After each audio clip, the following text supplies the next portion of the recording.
I had been roaming the land in order to restore my forces after taking Thractori Castle, and after returning with about 139 men, as you can see, 899 Imperial soldiers turned up to besiege my castle.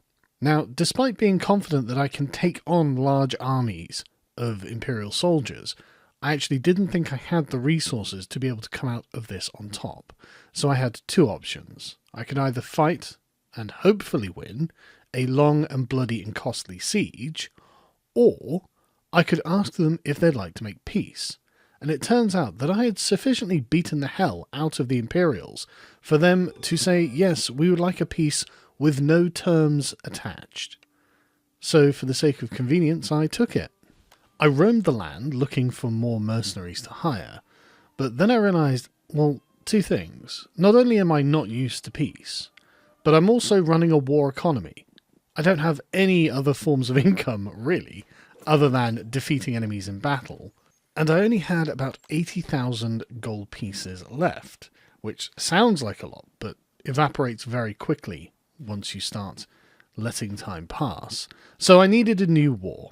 And so I looked around to see who the weakest faction was, and it seemed to me that it was the Battanians. Not only did they have the smallest amount of land, but I think they were already engaged in a war with the Vlandians, so it seemed like the perfect opportunity to take advantage.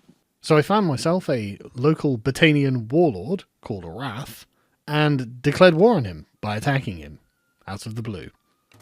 The battle itself was not particularly noteworthy. I curb stomped him into the ground and took everything that he had with very few losses. But what this did is kick off a series of events that I simply wasn't prepared for, and I didn't realise just how much this would escalate. I went down to Sargot to sell the goods that I had rightfully stolen from Wrath, and then I decided just to march back into Battanian lands to find some more trouble. And trouble I did indeed find, because it seems that the Battanians had been mustering a large army with which to attack the Vlandians, and I was standing between them and their target. At first, it looked like 385 men wasn't such a big deal, but then the rest of the army arrived, and nearly 650 men had mustered on the other side of a bridge. For some reason, I thought, well, if I have a bridge, and I have a pike phalanx, well, this is plausible, isn't it? But when the battlefield had loaded up, it seemed that there was just a field between me and the enemy. So I had to look around. There must be a bridge around here somewhere. No, there was no bridge. It was just my two divisions of pike phalanxes and my heavy cavalry against more than 600 Battanian warriors. Infantry! Well, I may as well give it a go. Needless to say, we were heavily outnumbered, and the Battanian horde charged down the hill at my thin red line. I trusted in the phalanxes to be able to do the work on their own, because behind the, I think something like 400 infantrymen that they were going to have to fend off, was about 200 archers, and they would have to be dealt with. And so I took my cavalry around the lines, ignored their trifling number of cavalry trying to intercept us, and then told my cavalry just to charge. And with that, we fell upon their archers, who were completely unprepared for our assault.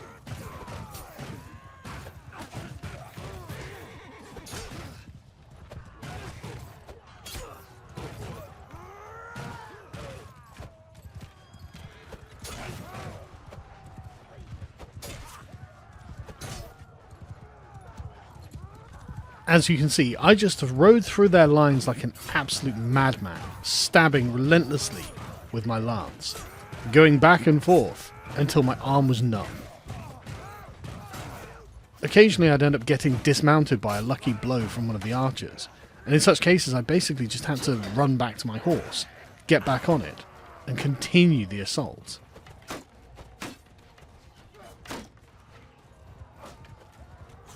Which I did by pulling out my long glaive and setting about them.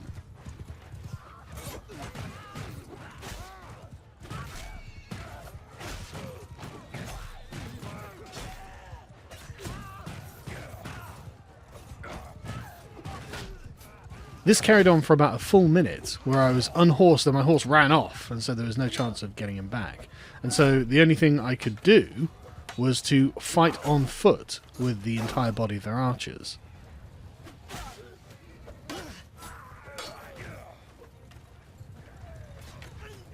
But fortunately at this point, Harold was a seasoned warrior, one of the best in Calradia, a multiple tournament winner, and so slugging through archer after archer individually proved to be very little difficulty for him.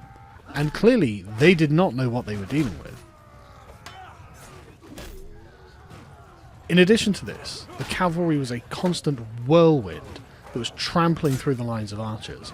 So when a group of them looked like they were going to successfully gang up and take him down, the cavalry would come in and disrupt their formation.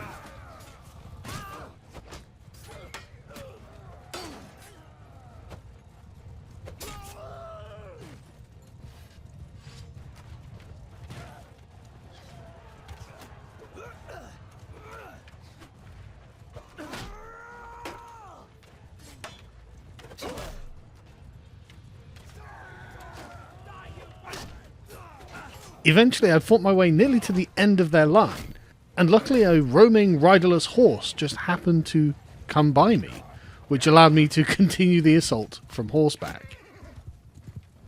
But by this point the archers could see the writing on the wall, and they started to try and move. Simply holding this position was not enough, but there was not really anywhere that they could go.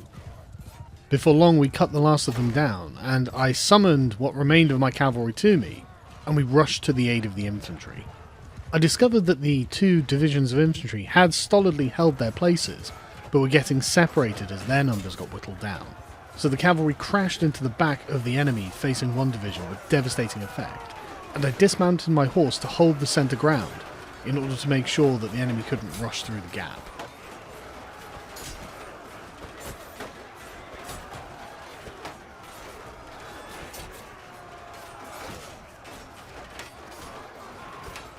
We fought furiously to turn the tide of the battle.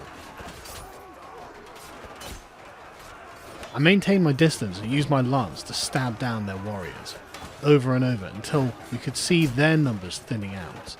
And in fact, it looked like the tide of battle was turning significantly in our favour.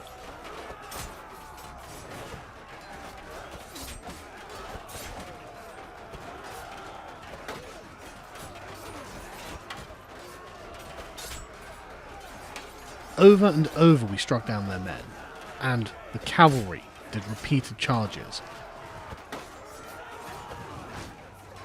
And before I knew it, the Battanian line broke and fled. I ordered the charge, and the day was won. And I took stock of the battlefield as well. This had been a horrific massacre of the Battanians.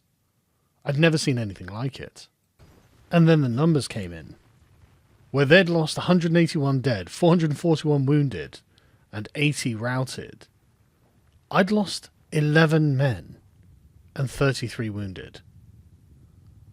This was almost unbelievable. After dealing with the amazing number of prisoners, level-ups and loot that we had gained from this, I returned to Sargot, only to learn that the Battanians had laid siege to my castle. So naturally I rushed over there as swiftly as I was able, to find that 393 Battanians were besieging me. My options here were to try and break into the castle and risk losing some of my men, probably about 15 men, getting through the lines, or just simply assault the siege camp, which is what I decided to do. Though the enemy only had about 400 troops in this, and I had about 130, this battle was different because I was on the assault. They could take up a defensive position, and I had to go to them in order to defeat them. So I began by ordering my cavalry to knock out their cavalry, which was actually better than one would expect from a Battanian army.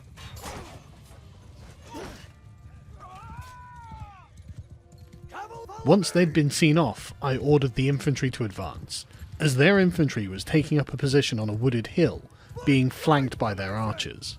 For anyone not aware, Battanian bowmen are particularly dangerous, so it was imperative that they wouldn't be able to have free rein to fire into my men. As the infantry advanced, I led the cavalry into one division of their archers because they'd split them into two on each side of their infantry, which is very unusual. I've never actually seen the AI do this before. But as with the previous battle, we just got to the butcher's work.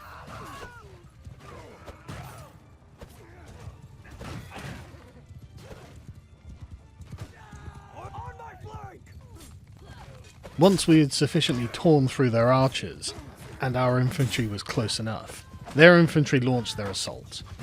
So I drew up the phalanxes in their spear walls, and they prepared to receive them.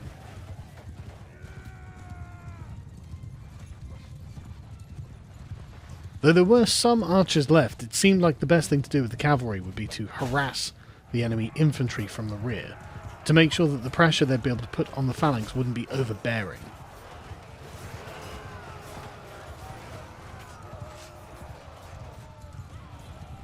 These repeated cavalry charges to the rear of the enemy line obviously had a devastating effect, and before long, the enemy infantry that had been facing the right side of the phalanx was almost non-existent.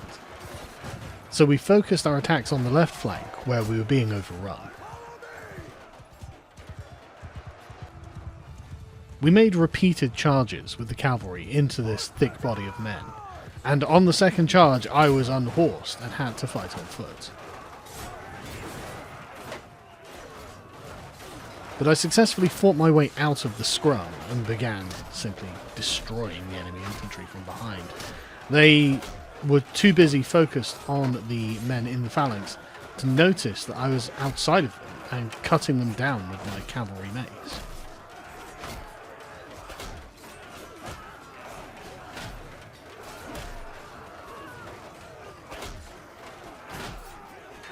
But by this time, their attack had severely weakened. They had just lost too many men. Even though at this point they hadn't admitted it, the battle was already over.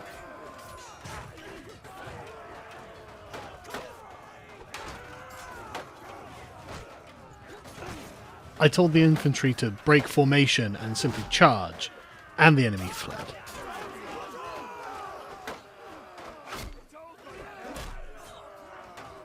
We chased down the stragglers, and the death tolls came in. They'd lost about 350 men killed and captured, and I had lost 2 men dead. I thought it best to put the body of my elite pikemen in Victories Castle, hopefully to dissuade any further Battanian attempts to besiege it, so I could go out and continue recruiting mercenaries, so I could finally form the 256-man Macedonian phalanx. But I don't think I was quite expecting just how personally the Battanians had taken these 2 devastating defeats. Because while I was away, they decided to besiege my castle with the largest army that they had yet sent against me, over 700 men, and I was on the outside with only 78. So I broke in and decided to join the defences. The majority of my pikemen were in there, and I decided to just send my troops. I was going to fight it, but honestly, at this point, I was kind of exhausted from doing these 2 major battles, and the auto-combat is quite heavily loaded in favour of the defender, so I thought we'd get off from this relatively easily. And we did, relatively speaking. Though we lost quite a few of the militiamen, I only lost 16 elite pikemen, which was the troop that I was really concerned about, and that Battanian assault ended. But that was by far from the last that they would send at me. But I'll save that for next time.